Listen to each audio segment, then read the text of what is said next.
Welcome back to another episode of Better Than I Found It, the podcast all things college golf. You're listening to Mike McGraw, the men's golf coach at Baylor University. Joining me today on Better Than I Found It is former OSU golfer Sean Einhaus. Now, Sean is a very unique story in the history of college golf. To begin with, he's likely the only college golfer ever from the country of Nepal. At one point, he was the number one ranked junior in all of Europe. Now, you might say, well, Nepal is in East Asia, not in Europe, and that's true, but his dad was from Germany and his mom was from Nepal. Sean and I talk about a host of subjects, specifically the great memories of his time at Oklahoma State, specifically including the great relationships he made in Stillwater during his time there. He describes the danger of too much instruction and how that really thwarted his growth and progress as a golfer. He speaks about his close relationships with professionals Martin Kaymer and Morgan Hoffman and how both players inspired him to be better. Sean is no longer playing competitive golf, but he has a unique and inspiring perspective. His gratitude is contagious, and I know you'll enjoy getting to know this very special former player of mine.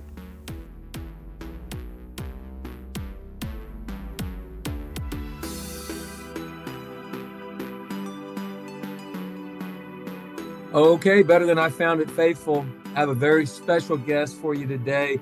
Former Oklahoma State golfer Sean Einhaus, a favorite of mine back in the day. Sean, it's really awesome to have you on the podcast. Thanks for having me, Coach. It's a pleasure. Yeah, you're an unusual. Actually, you're a unicorn. you're the only collegiate golfer in the history of the NCAA golf from the country of Nepal. Is that factual? Say it again. Is that factual? No, that's my opinion. I haven't done a ton of research, but okay, that'll be interesting.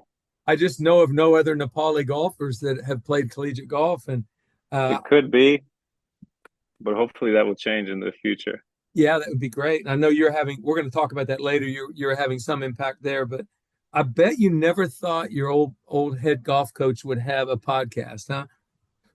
I did not think that because you weren't let's say the tech savvy guy back in the day, but here we are. Well, I'm not tech savvy. Just for the record, my guy who normally does the tech on all of this is out of commission right now. He can't get to this. So I sent you a Zoom call, a Zoom invitation, and that's what we're recording this on. So that's step number one. No, but it's good. I've listened to a few of your talks, and I've always enjoyed them. So I'm happy to be here, Coach. Yeah, this is great. Well, Sean, it's been really way too long. I think the last time you and I actually saw each other was when you left Stillwater in 2013. And gosh, a month later, I got let go a month later. And I remember an email you sent me right afterwards.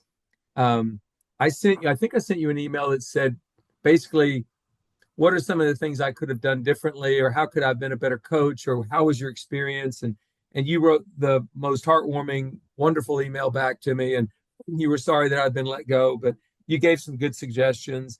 And I was thankful for that. But we haven't seen each other since then. Yeah, it's been, I don't know, how many years is that? 11 and a half. Oh my goodness. Yeah, like a lot of things have changed, but oh yeah, boy. I mean, I have nothing but fond memories of you and the time at OSU. Was such an amazing time in my life. And yeah, I have nothing but good things to say about the time you and I shared there. We did share a bunch of good times. But before we talk about those times, let's get caught up on you, because you married a wonderful woman named Monique, and you all have a growing family. Tell me all about that. Yeah, so Monique and I have been married, what is it? I think 5 years now, been together maybe 8. And we have 3 children. We have, our eldest is a girl, Noah. She's 4, about to be 5. And we have a boy in the middle. His name is Sage. And then we just had another girl. She's about to be 1, and her name is Zoe. So yeah, we got 3 kids running around. It's nuts, as anybody can imagine that has kids at home. But yeah, it's beautiful. It's such a blessing. It's overwhelming, 1 minute, and then the next minute it's the most beautiful thing in the world.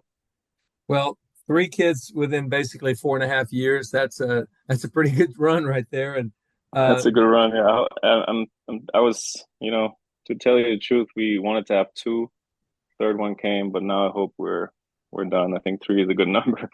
that's a good solid number. So I know Alan Bratton probably has the advantage on me, but when are we going to start taking home visits for Sage? Yeah, let's calculate. But I would love that. OC would love to see him play golf. Let's see. Maybe next time I'll see you be walking with Sage. Well, Hopefully not.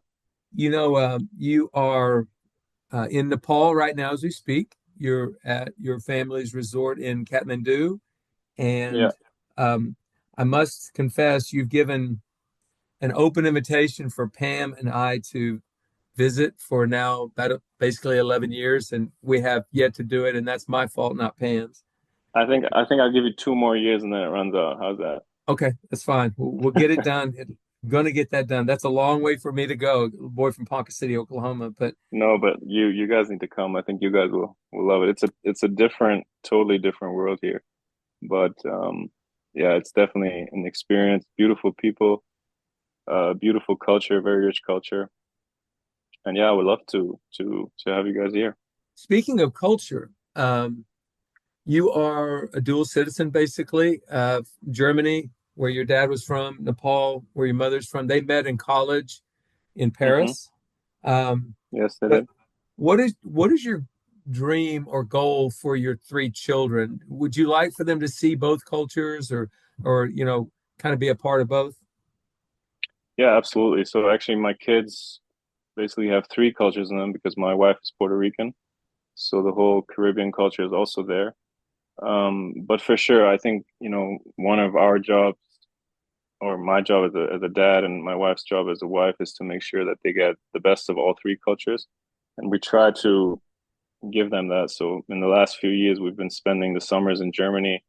They go to a kindergarten in Germany. Then the winters we're here in Nepal where they also visit a kindergarten. So I think so far we've done a good job of, kind of giving them the experience of both places and both cultures.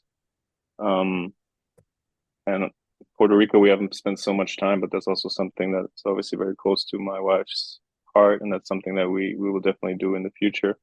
But I think it's important. It's who they are. I don't. It's tough for me to kind of. I don't feel German. I don't feel Nepali. It's like I'm in somewhere in the middle, and I think for my kids it would be similar. It's like you can't really identify with one thing, but I think you can take the best of each. you know, Home is home for anybody.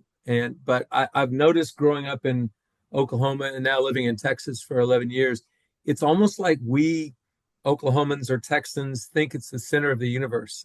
It's like it's the only place that exists. And I think that's one of the great joys of a coach. Occasionally you get to coach international players. And at Oklahoma Mm, State, I was able to coach several, but I mean, you bring a whole new culture to your college campus that is kind of I don't know, striking. And I know your teammates enjoyed it, getting to know you. They called you Prince Naveen. Your middle name is Naveen. Pennsylvania. And does anybody still call you Prince Naveen? Only Patrick went there. Okay, all right. Speaking of culture, there's another one, a Dane. Yeah, Um, yeah. I get a message from him sometimes, and it always starts with Prince Naveen. Prince Naveen. Well, listen, so that's great to hear about your family. I'm very excited. That's one of the other great joys of coaching is to get to see families of the players you coached, kind of come to being and emerge. But I think it's really, really unique how you grew up sort of in two cultures, Germany and Nepal, and you became a golfer. In fact, at one time, the number one ranked junior in all of Europe. And that's such an interesting background. How did you get started in junior golf to begin with?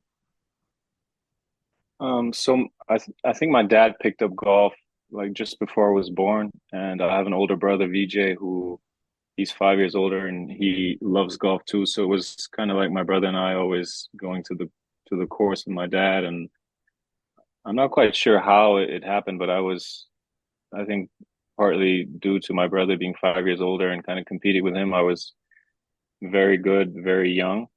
And so I just got into like the national first I got into like the regional teams in Germany and then the national team in Germany when I was like 12 or 13 and played these German national championships and all that. And I did very well. So that's kind of how it grew. And then, you play all the amateur events, the whole European circuit, and then got invited to play some AJGAs and stuff like that. So I don't know. It was something that I think from, when I was like 12 years old, I made up my mind that this is what I want to do. I wanted to become a professional golfer, not just a professional golfer. Actually, I set my bar quite high. I wanted to become the number one golfer in the world, as so many of us back in the day. I was very inspired by Tiger Woods.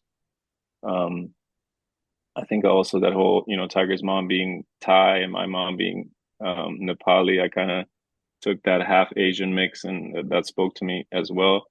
So yeah, I just tried to go all out and I did for a number of years. Yeah, you played very, very well. And by the first time I'd even seen you, I knew who you were, but I was at the British Boys at Royal Aberdeen, and I remember seeing you there. I was there 8 days, I believe. And I remember because you have some striking looks, tall, athletic, thin, dark. I don't think you had a beard Thank at you. the time. I don't think you had a I beard at don't the think so. time, but you do have one now. Um, but Not always. anyway, you were very noticeable, and but you didn't look German to me. You look a little bit more Nepali than you do German. So, um, Yeah. yeah. But anyway, I looked at and I thought, well, this kid's going to be a great player. And at the time, I had already gotten a verbal commitment from Kevin Tway from Edmond, Oklahoma, and from Ricky Fowler in from California. And so we had a really, really good, and Mark Johnson from Tulsa, Oklahoma, who was behind Kevin, was the second best player in Oklahoma. So we had a really good 2007 class already committed. And you were part of the 2008 class, and I was recruiting. Gosh, who was I recruiting? Peter Uline, who was the number one ranked junior in the country, and Morgan Hoffman, who was an up and comer, but just a really talented guy. And I thought if I could somehow or another figure out how to get Sean in the mix, man, what a couple of recruiting classes right in a row. So your first impressions of recruiting for college golf, all of that, just take me through the college experience, and then we'll talk about your official visit. I don't even let me think. So I don't remember Royal Aberdeen, to be quite honest. I remember seeing you at the Orange Bowl. Um, and I remember um, I had three colleges that I was looking at. I did a visit to Stanford. I made a visit to Arizona State and Oklahoma State, and I believe OSU was the last one that I visited. And I loved Stanford and Arizona State as well. Stanford seemed a bit daunting to me, the whole academic side of it. But I remember day one when I came to Stillwater and when I saw Carson Creek, it was just it's not that I like it's not I had this pro cons list or anything. I just felt okay, this is it. And I remember telling my parents at the time that okay, this is it. I don't need to think anymore and we don't need to discuss like I want to go here. Um and yeah, it's just it was a very easy decision. I don't know what I based it off. It was just a gut feeling. And yeah, it was just I think from yeah, obviously all those three choices would have probably been great. And I get asked this question a lot, like, oh, OSU, was it good for you? Was it not good for you? Because especially the Europeans think that I kind of got worse at OSU. Um, and yeah, I mean, I had the greatest time ever. And I think Oklahoma State, the program, Stillwater in general, just gives you everything that you need.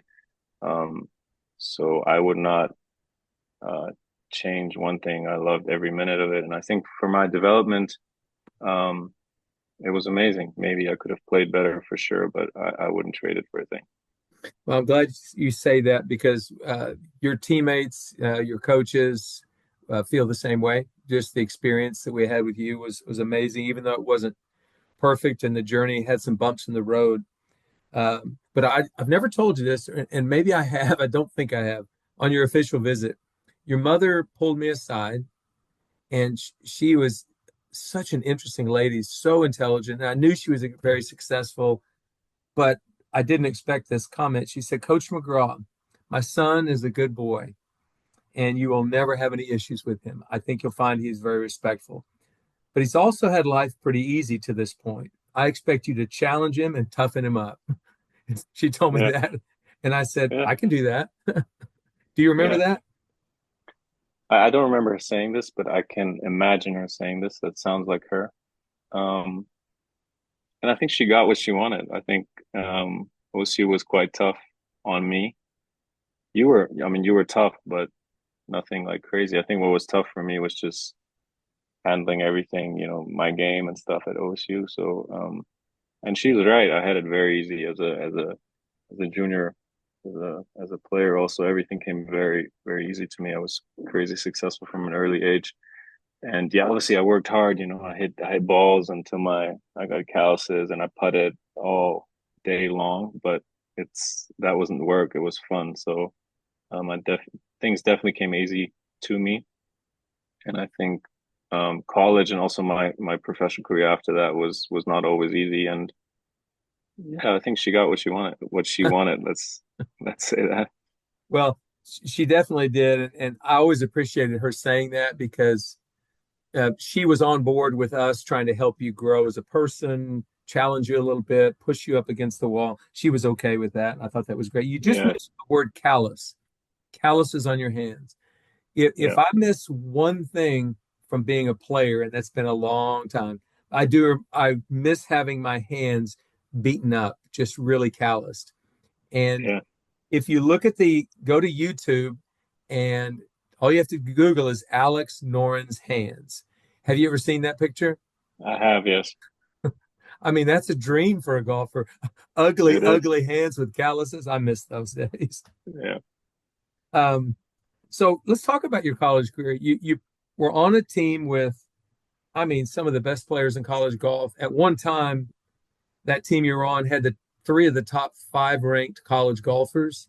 So I mean, it was just like silly good. We were winning a lot of tournaments, being hyper successful, if you will.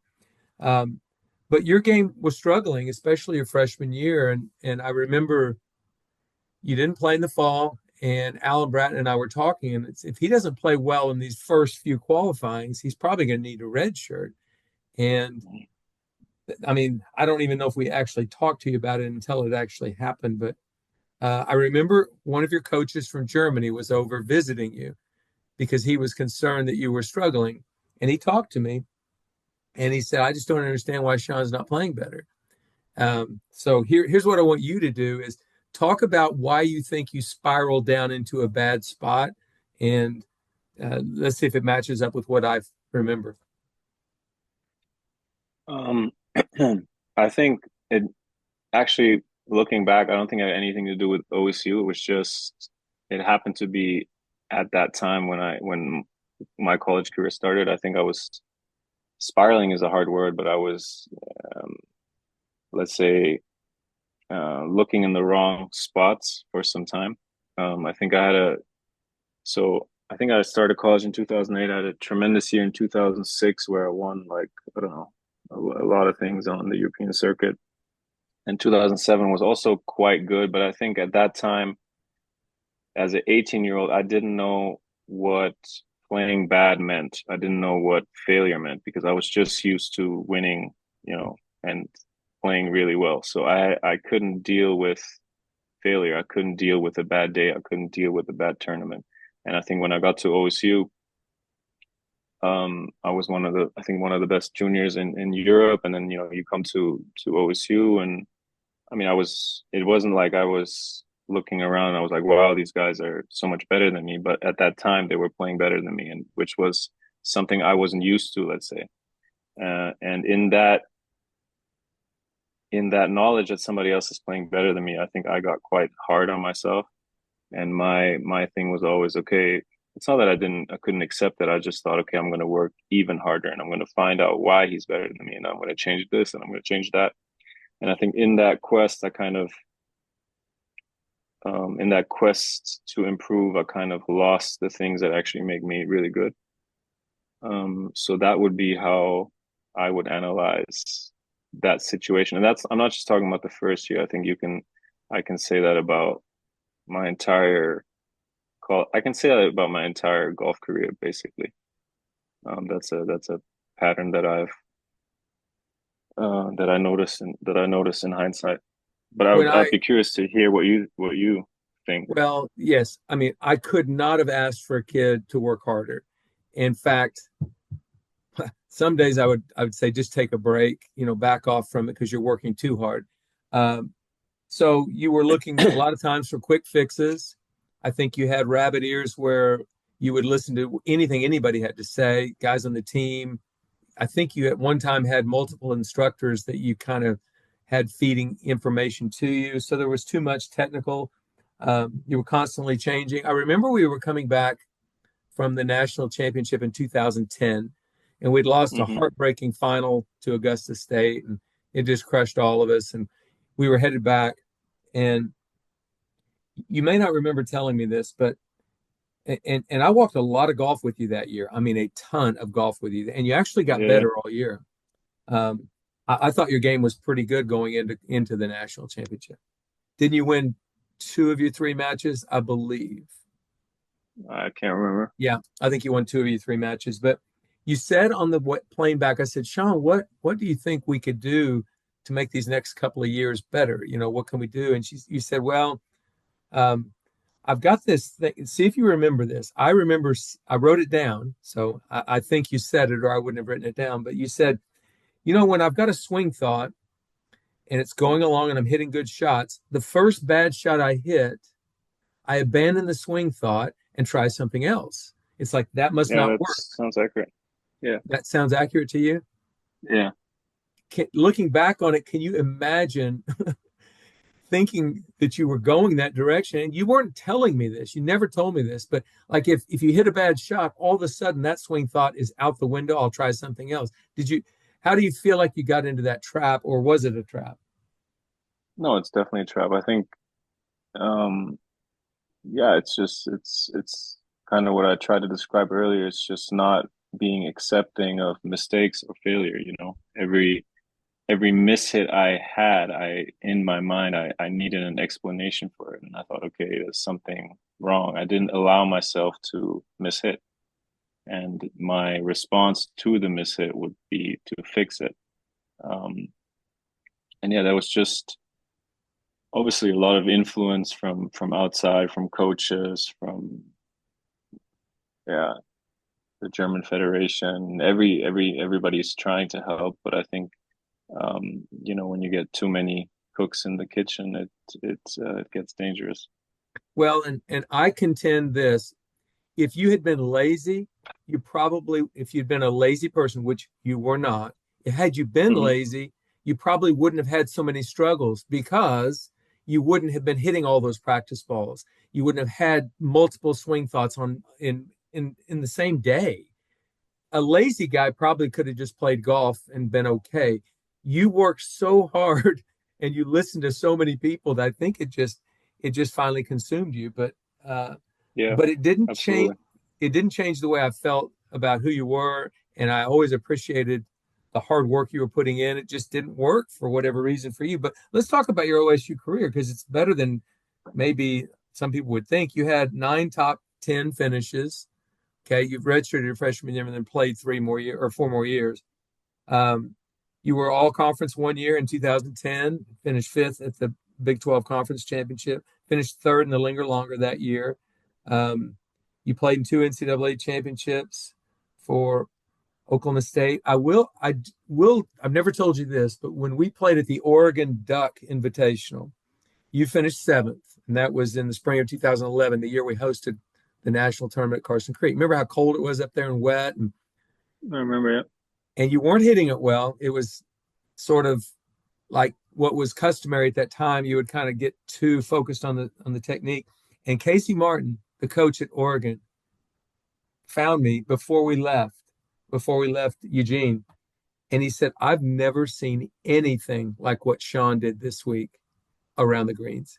And I said, Yeah, I remember I just smiled. Oh, you do remember that? that. I remember that. Yeah. Yeah, I just smiled because I said, I get to see it every week. I would say this is a strong statement, but I coached a player here at Baylor named Cooper Dossie, who's on the Corn Ferry Tour right now, and his hands were Hmm. absolutely amazing, and they still are. I mean, he's just got amazing hands around the green.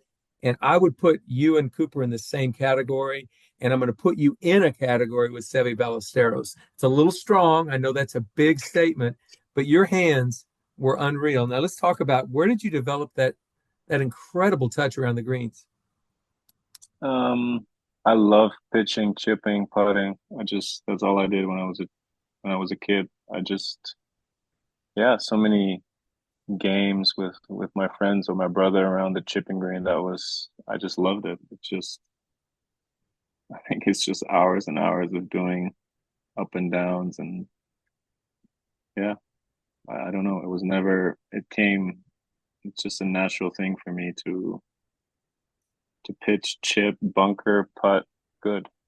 Yeah, you were really good at it. And I would imagine if you just spent a week doing it right now, it would come right back to you, no doubt about it. Yeah, my short game is still all right. Yeah. Still good. Okay.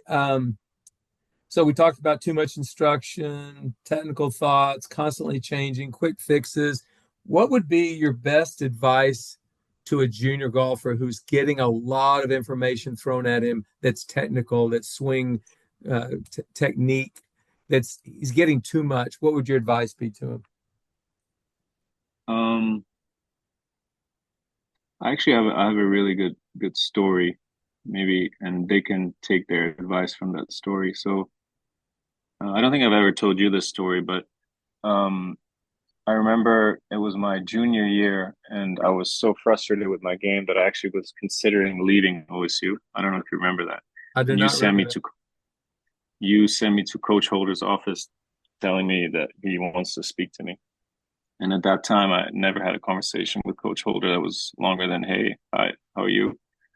So I was bit intimidated. So I went into his office and we spoke for, I don't know, an hour in his office. And he basically asked me to go to the range with him because I explained my struggle. So I explained that, basically what happens during 18 holes, I'll block two drives and that will cost me two double bogeys and I will just mess up my whole round and I will lose my confidence there. And I always fought the high right, so the block off the tee. So he took me Karsten, the other range, where we use our own balls, and he put 14 balls down, and told me, "Let me see the block." So he gave me a corridor, and he said, "Okay, hit these 14 drives, and I want to see the block." So I'm standing there, and I'm like, "Okay, this is kind of weird." Like for the first time, I'm actually like welcoming the block because I want him to see it. So I'm hitting these drives, and I've hit like five, six. They're all pretty good, all in the corridor. None of them are actually not even in the right half of it. Some of them are drawing. So as I keep hitting these balls, I'm like struggling. I have this internal struggle to say, okay, come on, like why can't I? I want to hit this shot right now, but it's not coming. So, anyways, I keep hitting 14 shots, and I'm not joking. All 14 shots, none of them was right of the corridor. I think I missed one or two left. Uh, 12 of them were really good, and of the last one, the 14th one was absolutely piped it down the middle. And I remember looking back at him and he just kind of smiled. And I was very frustrated at the time because, I didn't hit one to show him. And he didn't say one word. He just looked at me and then he turned around and he walked off. And I remember like saying, coach, like, like, okay, let me hit a few more or something. And I don't know what he did. He just walked home. And that really, yeah, that made me think a lot, because up until that point, my I was just looking in this one direction, technique, quick fix. I thought I could get one little adjustment and that would fix my whole game, my whole swing, everything. Just give me one little thing. And if that's not it, then I'll find the next tip from the next person. And that made me realize that, yeah, there's so much more to playing good golf, and that there's this whole other side to golf. Obviously technique is crazy important, but um, yeah, the whole mental side, the whole subconscious side is so strong. And I think if anybody is struggling with their game, I think it's mostly it's very easy. I think we all have certain tendencies. We all have certain patterns. Once you understand the pattern and once you work with a coach who can kind of guide you in that pattern that you have, I think you should stay very, very consistent in that. You shouldn't deviate too far from it. Even if that means, you have a bad round, a bad week, maybe even a couple of bad months, I would try to stay consistent in that work that you're doing and in that pattern that you've created with your coach, or if you're doing it on your own. I think consistency wins every time. If you're hopping from one swing to the next, one swing thought to the next, you have no chance. Well, I don't remember that story because that's something I've never heard. I do remember sending you to Mike because Yeah, I don't I think was I just ever. I don't think I've shared this story with a few players, but I've never. I don't talk about this story that much. But it was a yeah that experience had a profound impact on me because it literally it made me think. Like I was pretty messed up after that. I remember going home to my dorm and like I didn't understand what just happened. Like because for the first time I wanted to hit a bad shot and I couldn't. So Mike was pretty brilliant in a lot of ways. And he what was he also was was brilliant there was he didn't sit there and explain it to you for an hour. He left and made no you think about it. he did. Really, really good. Well, okay, that's good advice. I think I once had David Edwards, who was the tour player from Oklahoma State who played the PGA Tour and won 4 times. And he said, I tell your young players to stop trying to fix shots, only fix trends. In other words, if it's Yes, happening over a long period of time, yes, I need to fix that. But a golf shot, I don't have to fix a golf shot. And that's what would that's have it. helped you had I told you that. But Mike got to you. But even if you had told me that, I wouldn't have accepted it in that moment, I think. Maybe so. Because you would have had to tell me like probably 100 times. Question, Sean. Um, Relative to your dreams, what you had dreamed about doing, being an All-American, being a PGA Tour player, winning on the tour, being number one. Relative to your dreams, that career has to feel, and I'm going to use a strong word, but I'm going to use it anyway, a failure of a career. It didn't. You failed in that attempt, correct? I did, Okay. There's nothing big wrong time. with that, but why is that okay? Tell me why that's okay. Um,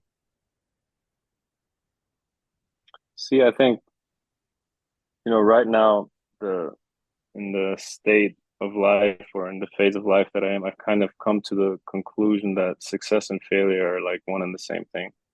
I think, I grew up my whole life defining success in a very superficial way, in a very measurable way, but very outward way. So it was always based on a ranking, based on a win, based on beating somebody else.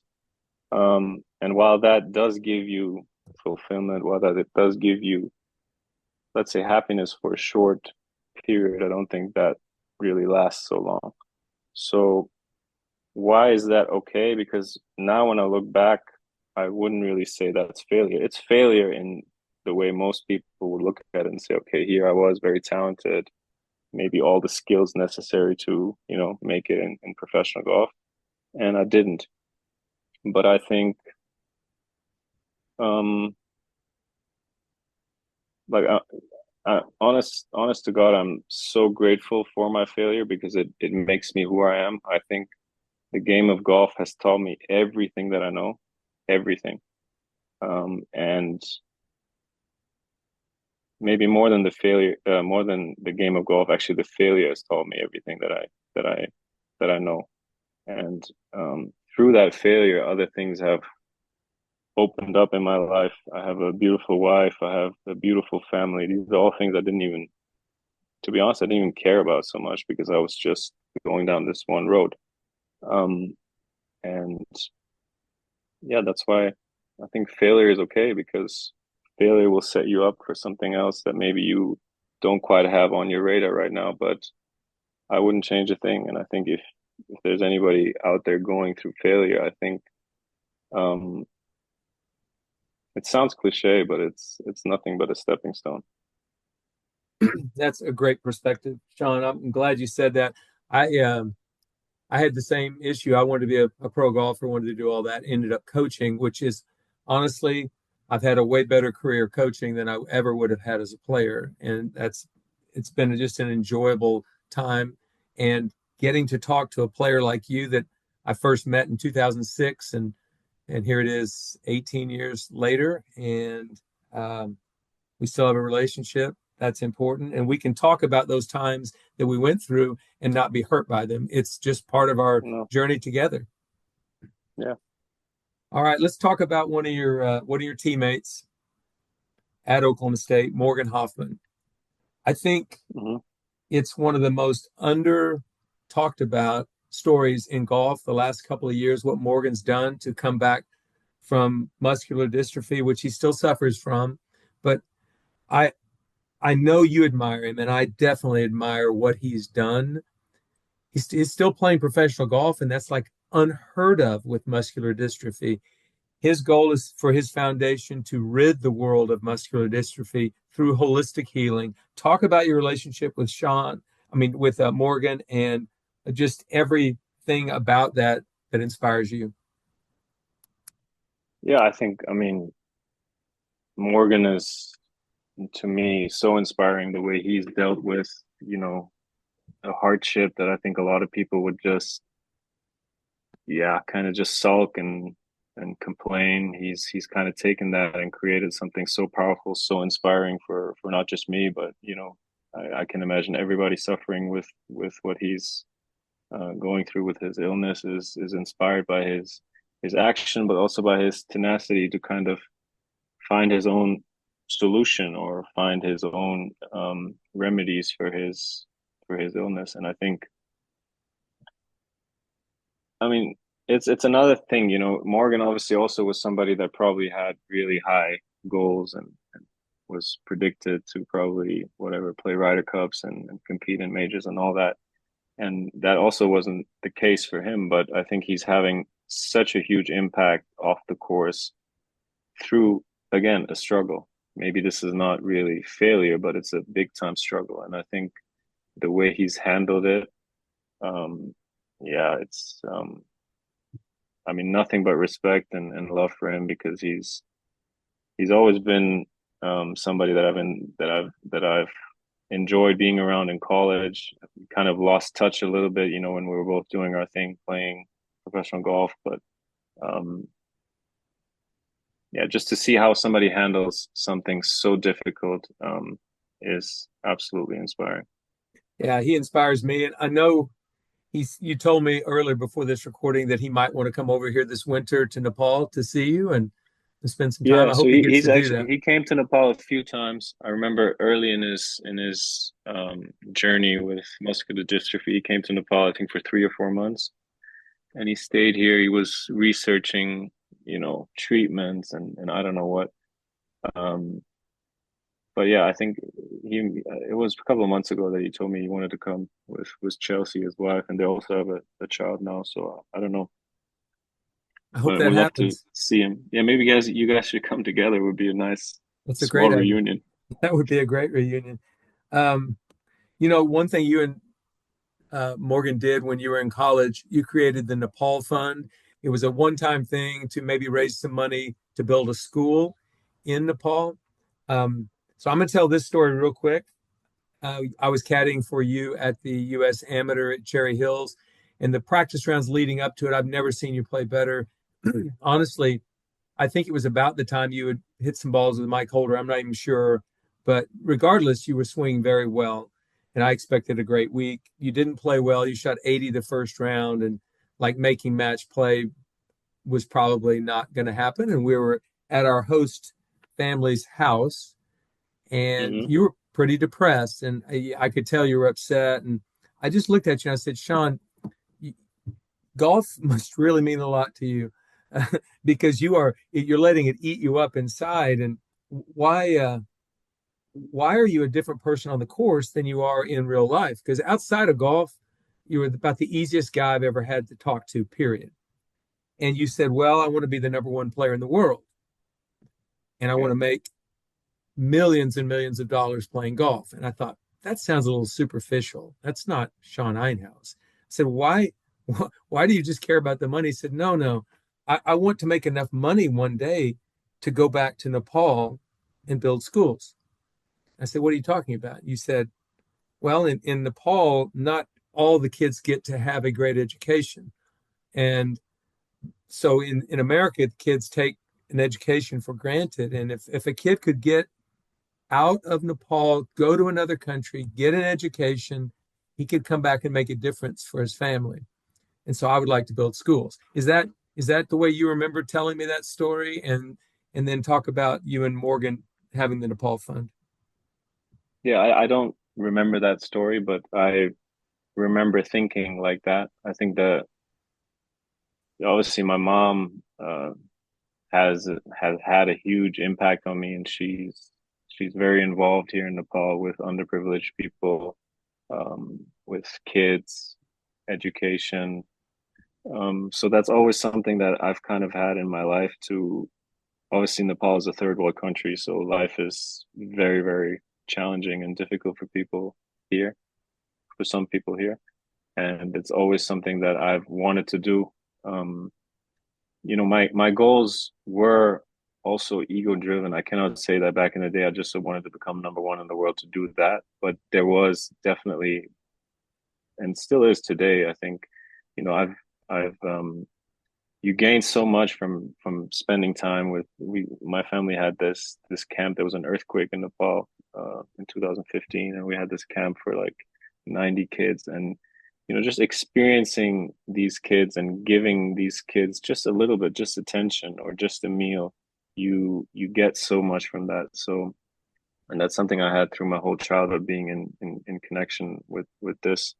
So this is definitely something that I was always motivated by. So um yeah, it was part of my drive, and like I said, to be honest, not 100% my drive, but definitely a big part of my drive was to give back, and that's definitely my mom's upbringing, I believe. I think that's important. Really wonderful. And a good friend of yours who's German, Martin Kaymer, but obviously you grew up German as well. Um, it's a story I want to get told out there because I've never told it publicly. But Hmm. he had won the PGA Championship in 2010. He was one of the best European golfers for sure. The Ryder Cup in 2012. So your last year at Oklahoma State, He was actually number one in the world, coach. he was number one in the world. He was, yeah. Okay. I knew he was awfully good at one time, and he's still a really good golfer. But he was going to be playing in the Ryder Cup in 2012 in Chicago Yeah. for Europe, and um, so he had a week before the Ryder Cup that he was going to spend in Stillwater, Oklahoma, of all places, to hang out with Yes, he you. did. And so he'd play and practice and work out all morning long, and then the guys would come out for lunch. He might eat lunch with them and play some golf with them. But you spent the week with Martin Kaymer. He was just training. That's how he prepared the last week before he went to the Ryder Cup in Chicago. And so on Thursday morning, because I believe he was going to leave on Friday afternoon, Thursday morning, Hmm. I asked you, I said, Sean, do you think Martin would want to come to dinner at our house? And you said, I'll ask him. So you brought Martin over to our house, and Pam fixed a nice dinner. And as you remember, Pam could certainly cook. He can. So following the dinner, I asked a question. I said, Martin, tell me about your week here in Stillwater. What do you think about my team? What do you think about all this? And he looked straight at you and kind of had a puzzled look on his face, like, how does he want me to answer this question? How should I answer this question? I don't. And you just smiled at him. And I said, well, Martin, you can say it. Tell me what you think. He said, well, and you gave him the encouragement. Go ahead, Martin. Tell him what you think. He said, I like your kids, and your kids are great players, but I feel like they're taking this opportunity for granted. I think they're a little bit entitled. I think they have no idea how good they have it. If I had a place this good in Phoenix where I have an apartment to practice and play and train every day, it would be amazing. Most professional golfers don't have this. I just never forget him saying that and knowing he was right. He was Yeah, absolutely right. Do you remember that little conversation? I do remember that. Yeah, I remember Martin was quite, I wouldn't say shocked, but he was surprised at everything. The facilities. I remember I remember Taylor Taylor Gooch was wearing like gym shorts on the course one day, and he looked at me and was like this is okay. And I'm like, yeah, that's fine. What's the problem? But yeah, he was definitely surprised at everything, the facilities, everything that we everything that we got to do there was surprising to him. Yeah, I just And he, appreciated him saying that to me because it reminded me in a yeah, I coach's. think Go ahead. I think if you can compare that to how he kind of had to come up, I mean I remember when he turned pro, he went to Phoenix, and actually his brother just a couple of weeks ago, Martin got married, and his brother gave like one of the best speeches I've ever heard, and he shared how Martin had to, when he was in Phoenix, he didn't have a membership at a private club or anything. He had to go to this range and buy balls. Like a bucket of balls was so and so much, and he just had to save up to buy this bucket of balls. And I think it was Christmas or his birthday. I can't remember, but his brother said that Martin had called him and said, and Philip, his brother, asked him, "Hey, Martin, what are you going to do for your birthday tonight or Christmas?" I can't remember, one of the two. He's like, "Well, I think I'm going to buy a steak." So he went to some nice grocery store and he had the steak and he was about to check out. And then he changed his mind. He put the steak back because he kind of calculated this was equal to, I don't know, 500 balls out there tomorrow. So he would rather hit the balls. So that's the contrast. Here we were hitting Pro V1s and we were moaning about having to pick him up on the other range and having to settle for NXT on the other range, and here he is, not eating a steak so that he can hit his bucket of balls. So that's a big contrast, and I think, um, yeah, if you don't know how to value what you have, it can bite you. Yeah, I honestly, the thing that I got out of that conversation the most was that he had enough courage to say what he really thought, and Yeah, he wasn't divisive about it. I mean, he wasn't talking down to our players, but it was just that I think they don't understand how good they have it right here, and they yeah. should be more grateful.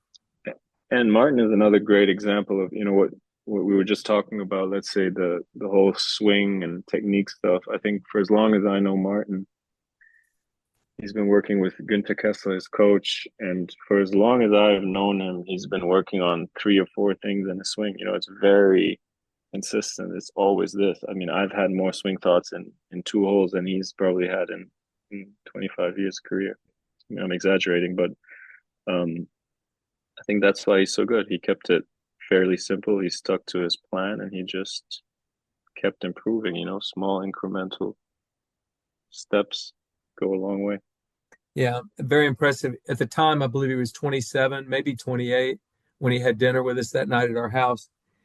And I thought to myself, tell me about your childhood. Tell me about he said, well, my parents gave us something that has stuck with me to this day. He said, they told me that you should love, you should be honest, you should be disciplined, and you should respect others. So love, honesty, discipline, and respect. He said, if you can kind of do that, you're going to have a good life for sure. Do you remember Yeah, him saying that? I don't, but he has a foundation that I believe are those are the, let's say, principles of his foundations, if I remember correctly. Well, I definitely was pulling for Martin that next week in the Ryder Cup to do well. I was still pulling for the United States to win, and ironically, he made the winning putt for Europe. He did. He did.